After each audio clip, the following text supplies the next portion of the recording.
So as somebody who has tried and I'm not going to say that I haven't sold presets. I just haven't sold them through a company like company A, B, or C. I'm not going to say any names, but this is something that they look for in terms of usability, in terms of creativity, and overall coherence to other people and other genres. If it's stuck to one genre and stuck to one type of sound and you can't modulate it that much, then you're kind of isolating yourself in terms of the people who are going to enjoy it and use it and possibly like it in the future.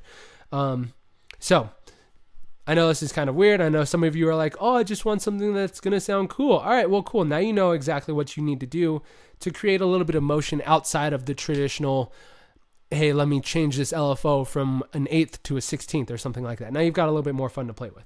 So I'm just going to turn these guys back on because everything from there is just kind of basic. You guys understand it. Verb, dry, wet. Crush, dry, wet. Phase, dry, wet.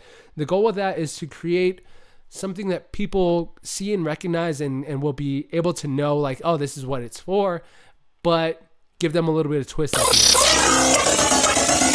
end. Give them a little something that they're not expecting. And one key thing that I want to point out, that I know that I kind of said I'm just going to turn all these on and just let you guys have fun, but this guy, Crush, this one has a variable in it that a lot of people aren't taking into account when they make stuff like this, especially when they make their own sounds for their own production, and that's gain staging, gain matching, perceived volume. And the one thing that you guys have to remember is when you're making these kind of changes, it's going to change the way that the processing goes in and it comes out. So it could change it in terms of make it quieter, it could make it louder, it could make it actually quieter but seem louder. There's so many different variables, and one thing that you have to constantly remember is to A and B those scenarios and hear everything in between. So what I am talking about right now, the biggest thing, and I know I'm kind of beating around the bush, is the gain staging, and that's being able to control your threshold and your gain inside of these different variables and being able to move them. So when I turn up this Crush, it turns down the threshold, but it turns up the gain. The goal with that is to make sure that the perceived volume, the perceived loudness is the same between option B and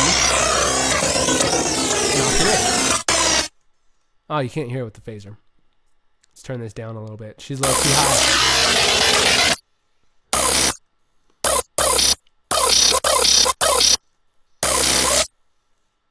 See, we want to be able to keep that same perceived loudness where, you don't have to turn it down because you turned up another knob, but you want to make sure that it is coherent between the two different sounds, that it's relative to the same perceived loudness. This is where things are going to get difficult for you guys, but this is where you can have a lot of fun.